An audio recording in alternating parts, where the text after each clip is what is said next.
Assalamualaikum नादरिन, welcome to my YouTube channel ZK sports. अभी भी परफॉर्मेंस है ही नहीं, शर्म आनी चाहिए। आथू इतना बड़ा इंजेक्शन लेके तेरे कूले में ना डाला ना। अब अगली बार सबसे पहले तुझे बाहर करवाऊं। किस मुंह से आज टीम के अंदर आता है मैं देखना चाहता हूं। इसका मुंह ना तोड़ दिया धोनी की तरह तो मेरा नाम पूरे 7 जन्म ले ले 6 छक्के नहीं मार सकता। शर्म आनी चाहिए पूरे मुल्क को, शर्म आनी चाहिए आवाम को, शर्म आनी चाहिए बाबर आजम को, मोहसिन नकवी को। आप ये समझो कि कैसी कुटाई की होगी। लिटन दास, इतनी जबरदस्त बल्लेबाजी हुई और पाकिस्तान की गेंदबाजी, भाई साहब एक टाइम में सच में यार वसीम वकार देख रहे होंगे तो सोच रहे होंगे कि भाई कहां क्या देखना पड़ रहा है। भाई लोग कांपते थे, बल्लेबाज कांपते थे यार जब ये वसीम वकार बॉलिंग किया करते थे। और अभी देखो ना वसीम है ना वकार है, और जो भी खिलाड़ी खेल रहे हैं वो एकदम नाक ही कटवा रहे हैं। फैंस बोल रहा है भाई टीवी बंद कर यार, कोई देख, रोज तो वही देख रहा हूं। हारे हुए मैच में बांग्लादेश की वापसी करवाई। 2 बांग्लादेशियों ने बांग्लादेश की दूसरे दिन ही जीत तय कराई, वहीं 5 पाकिस्तानियों ने फिर से ना कटाई। मतलब जो 31 रन की इनिंग भी खेली वो भी काफी स्ट्रगल के साथ खेली कि क्लास है उसके मुताबिक उन्होंने इनिंग नहीं खेली। अगरचे 31 रन के ऊपर भी हम देखें तब भी चांसेस मजीद मिलने चाहिए, क्योंकि पाकिस्तान मेरी हो गई कि जलील करने के जरिए खत्म हो गए। इतना जलील करा बाबर आजम को, मेरे पास शब्द खत्म हो चुके हैं आज की डेट में। मैंने पहले उस पर तरस भी खाया, शुरू में मैंने उसको सपोर्ट भी किया। मैंने बोला अब रन आ जाएंगे, अब रन आ जाएंगे, अब रन आ जाएंगे। फिर मैंने बोला कब रन आएंगे, फिर मैंने बोला ढीठ, फिर मैंने बोला जलील। सब कुछ करके देख लिया, इसकी ऐसी की तैसी फेर के देख ली, सब कुछ करके देख लिया, लेकिन ये ना सुधरा। अब आज हार के जब मेरे पास शब्दकोश खत्म हो गया, डिक्शनरी खत्म हो गई, थिसॉरस में आग लग गई, उसके बाद मैं गया चैट जीपीटी। मैंने सीधा लिखा चैट जीपीटी पे abuse Babar Azam. Tough conditions में नहीं खेल पाता, जब स्पिन हो रही हो या ग्रीन पिच हो नहीं खेल पाता, प्रेशर को हैंडल नहीं कर पाता। जब प्रेशर आता है इसके ऊपर तो हैंडल नहीं कर पाता। मतलब कि बड़े गेम्स में, ये चैट जीपीटी पे आप जाके देख सकते हैं। बड़े गेम, वर्ल्ड कप का गेम हो गया, चैट जीपीटी ने बोला कि पहले तो करंट फॉर्म देख लीजिए, अगर अच्छा नहीं है धक्के देके निकाल दीजिए। मतलब ये वो नहीं बोल रहे, हम बोल रहे हैं, ठीक है। Second, team balance and strategy. अगर आपकी टीम बैलेंस में ये हलवाई टाइप का प्लेयर अगर नहीं चल पा रहा तो इसको क्या करने के लिए आपने रखा हुआ है, फिर आपको बाहर निकाल देना। आपके पास पूरे मुल्क में मिला के एक इस कदर घटिया प्लेयर भी नहीं है जो 15 इनिंग में 50 रन बना सके।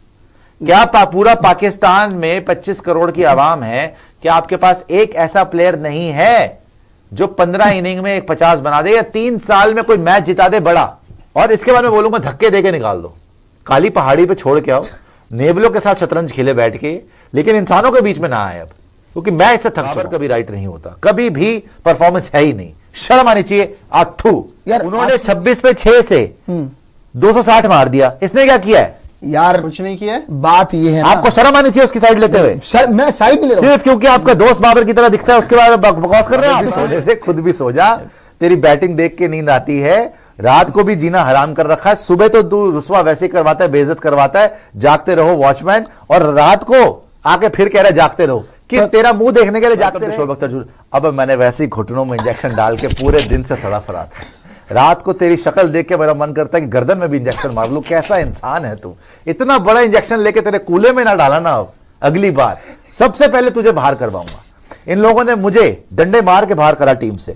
इस आदमी को जिसकी एक पैसे की परफॉर्मेंस नहीं है उसके लिए कालीन बिछा के आते, बोलते शोएब अगर तू आएगा तेरी छाती के ऊपर से रख के लेके जाएंगे बाबर आजम। क्या तरीका है। और ये रात को मनूस हर गली में घूम रहा है यहां पे पिंडी की, दागते लहो दागते लहो। मैंने बोला जबान के नीचे पत्थर रख के बोला कर, थोड़ी सी जबान साफ होगी, फिर दागते लहो कर रहा है। क्या बकवास कर रहा है बाबर आजम मेरे सामने। तो खैर बाबर का षड्यंत्र है शोएब के। बाबर आजम किस मुंह से आज टीम के अंदर आता है मैं देखना चाहता हूं। इसका मुंह ना तोड़ दिया धोनी की तरह तो मेरा नाम पूरे 7 जन्म ले ले 6 छक्के नहीं मार सकता। शर्म आनी चाहिए पूरे मुल्क को, शर्म आनी चाहिए आवाम को, शर्म आनी चाहिए बाबर आजम को, मोहसिन नकवी को और शाहिद अफरीदी को भी। मैं कह रहा हूं कि चलो देखो युवराज सिंह, शाहिद अफरीदी को हमेशा शर्म आनी। 26 रन पर 6 विकेट, इसके बाद आप क्या करोगे। बल्लेबाज जो मैदान पे बल्लेबाजी कर रहा होगा वो क्या सोचेगा, वो यही सोचेगा ना कि भाई किसी तरीके से ना 50 तक लेके जाते हैं, इतनी जल्दी ऑल आउट नहीं होंगे। आप यकीन माने बांग्लादेश के 2 बल्लेबाज थे बल्लेबाजी करने के लिए आए, मेहदी हसन मिराज और लिटन दास ने। ना सिर्फ इन्होंने 50, 100 बल्कि 262 तक अपनी टीम का स्कोर को लेकर गए। 138 रन की पारी लिटन दास ने खेली और मेहदी हसन मिराज ने 78 रन की पारी खेली। और फर्स्ट इनिंग में मेहदी हसन मिराज ने 5 विकेट भी लिए, उन्होंने 5 भी लिए। आप ये सोच रहे होंगे कि पहला सेशन देखने के बाद भाई पाकिस्तान की गेंदबाजी ये होती है, ये होती है। सब कोई तारीफ कर रहा था, हम भी कर रहे थे यार, क्या गजब की गेंदबाजी की है यार, खुर्रम शहजाद ने क्या गजब का स्पेल रहा है। लेकिन भाई साहब लंच करके आते हैं और लंच करने के बाद पता नहीं इनके गेंदबाजों में क्या होता है कि इनसे 4 विकेट नहीं निकलते हैं। टी ब्रेक से ठीक 1 ओवर पहले खुर्रम शहजाद लगातार 2 विकेट हासिल वो करते हैं एक ही ओवर में, और उसके बाद जो है यूं लगता है कि चलो ठीक है, अब यहां से ना टी ब्रेक के बाद जल्दी ही 1-2 ओवर में लास्ट के 2 विकेट भी हम ले लेंगे, 8 विकेट गिरे 2 विकेट भी ले लेंगे। भाई साहब ऐसा नहीं होता है, ऐसा नहीं होता। ये 262 रन बनवा देते हैं। उसके बाद जो टेलेंडर है हसन महमूद, वो भी इतने बॉल खा गए जितना तो क्या ही बताऊं मैं। तो 262 रन आपने बनवाया। टी ब्रेक से पहले 81 रन का लीड बचा हुआ था पाकिस्तान का, और आखिरकार में जब 2 विकेट गिरे तो 81 रन से सीधा 12 रन पे लीड आया। और क्या बल्लेबाजी की है भाई लिटन दास ने यार, मतलब घर में घुसकर इस तरीके से बल्लेबाजी करना, गेंदबाजों की कुटाई करना। 4 छक्के मारे अपनी इनिंग्स में और मेहदी हसन मिराज ने 1 छक्के, 5 छक्के टोटल लगे इन दोनों बल्लेबाजों से। अब आप ये समझो कि कैसी कुटाई की होगी। लिटन दास, इतनी जबरदस्त बल्लेबाजी हुई और पाकिस्तान की गेंदबाजी भाई साहब एक टाइम में सच में यार, वसीम वकार देख रहे होंगे तो सोच रहे होंगे कि भाई कहां क्या देखना पड़ रहा है भाई। लोग कांपते थे, बल्लेबाज कांपते थे यार जब ये वसीम वकार बॉलिंग किया करते थे।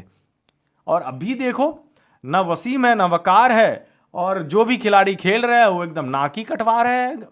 फैंस बोल रहा है भाई टीवी बंद कर यार, कोई दिक्कत, रोज तो वही देख रहा हूं, सुबह उठ रहा हूं इस उम्मीद से कि आज जीतेंगे आज जीतेंगे, फिर हारते हैं ये लोग। पाकिस्तानी फैंस तो यही कह रहे होंगे भाई, उन बेचारों के लिए भी थोड़ा, अगर सच में पाकिस्तानी फैंस का मेंटल हालत इतनी ज़्यादा ख़राब हो रखी है, बेचारे अपने प्लेयर को डिफेंड तक नहीं कर पा रहे हैं, डिफेंड तक नहीं कर पा रहे हैं।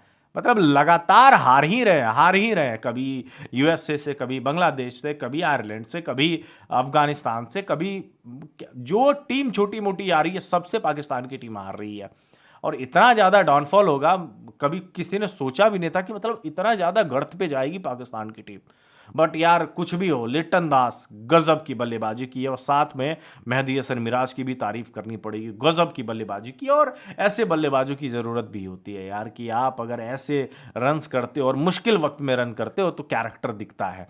और लिटन दास ने भाई साहब क्राइस्ट चर्च में भी उन्होंने सेंचुरी जो बनाई थी न्यूजीलैंड के अगेंस्ट, वो तो अलग ही लेवल की सेंचुरी थी। और पाकिस्तान के अगेंस्ट ये उनकी दूसरी सेंचुरी है, टोटल 4 सेंचुरी बनाई है उसने। हारे हुए मैच में बांग्लादेश की वापसी करवाई। 2 बांग्लादेशियों ने बांग्लादेश की दूसरे दिन ही जीत तय कराई, वहीं 5 पाकिस्तानियों ने फिर से नाक कटाई। भाई अगर आप बोर्ड पर लगभग 300 के आसपास का स्कोर पहली पारी में खड़ा कर देते हैं और सामने वाली जो टीम है उसकी पहली पारी में आप 26 रन पर ही 6 विकेट गिरा देते हैं, तो अगर मैं पूछूं आपसे कि भाई यहां से कौन जीतेगा, तो आप सीधा बोलेंगे जिसने पहले बल्लेबाजी की थी वो जीत जाएगी यार, 26 पर 6 गिरा दिए हैं। ज्यादा ज्यादा यहां से कितना बना पाएगी टीम?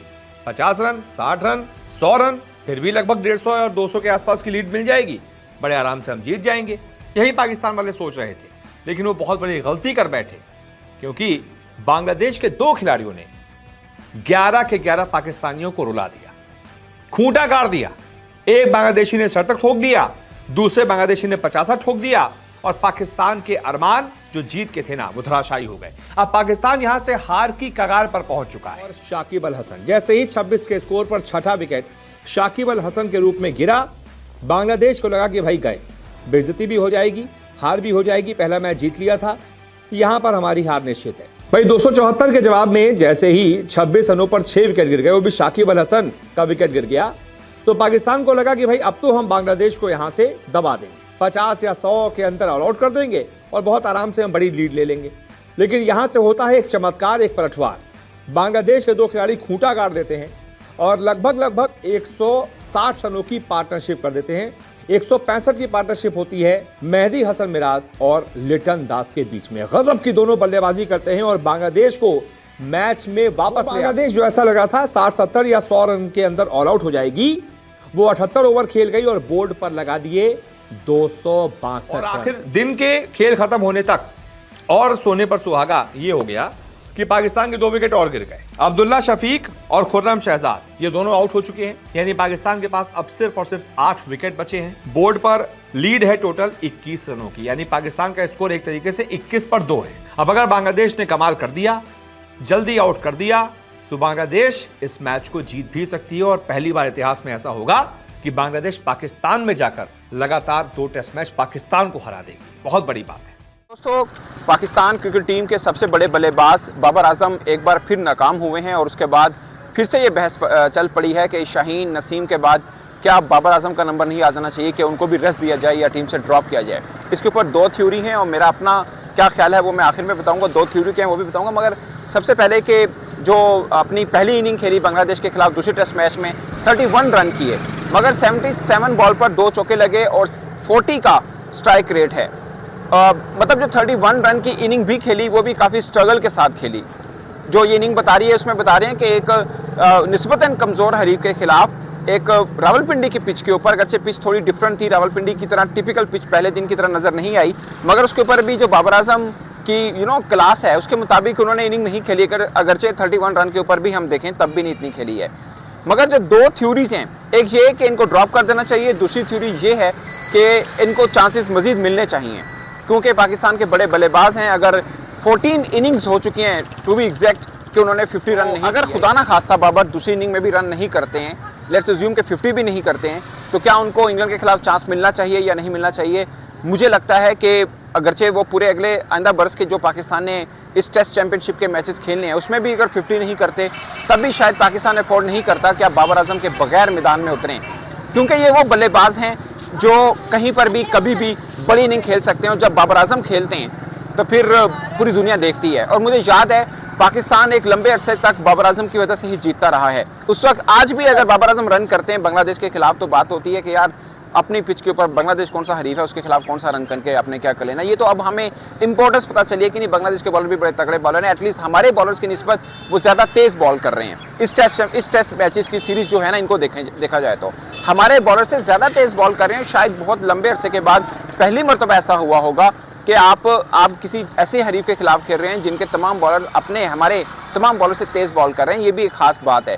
बट फिर भी मुझे लगता है कि बाबर आजम की इतनी नाकामी के बावजूद इनको मुसलसल चांसेस शायद मिलने चाहिए, क्योंकि ये बाबर ये है कि क्या बाबर आजम अगर जो फॉर्म में अब नज़र आ रहे हैं कि लगातार 7 मैचेस के अंदर वो परफॉर्म नहीं कर रहे हैं, अगर ऐसी फॉर्म के अंदर कोई और बल्लेबाज होता तो क्या उनको चांस मिलता। मुझे लगता है कि इसी तरह की एक बुरी फॉर्म आप समझ लीजिए कि अब्दुल्ला शफीक हैं, उनके 3 सिफर हो चुके हैं, बट उनके लिए भी मैं यही कहूँगा कि अब्दुल्ला शफीक उनको भी लगातार चांस जरूर मिलने चाहिए, क्योंकि वो भी एक पाकिस्तान के एक बड़े क्लास प्लेयर हैं। उनके बहुत बड़े बड़े पाकिस्तान के मिसबाह यूनुस खान उनकी तारीफ़ कर चुके हैं, खुद बाबर आजम उनकी तारीफ़ कर चुके हैं। बहुत से जो क्रिकेट को समझते हैं वो जानते हैं कि पाकिस्तान के एक अच्छा के पर्सपेक्टिव बन सकते हैं, अच्छे बल्लेबाज बन सकते हैं। मुझे ज़ाती तौर पर ये लगता है कि उनको पाकिस्तान की वाइट बॉल सीरीज़ भी खेलनी चाहिए, जो भी आ रही हैं, टेस्ट भी खेलना चाहिए, बजाय इस चीज़ को नज़रअंदाज करके कि उनका बल्ला रन क्यों नहीं उगल रहा, क्योंकि वो भी ऐसे बल्लेबाज हैं, वो भी पाकिस्तान को बड़ी जीत दिलवा सकते हैं। और जो दूसरी थ्योरी है कि इनको ड्रॉप कर देना चाहिए, इनको वापस भेजना चाहिए क्लब क्रिकेट में या डोमेस्टिक क्रिकेट में, वहाँ पर इनकी फॉर्म बेहतर हो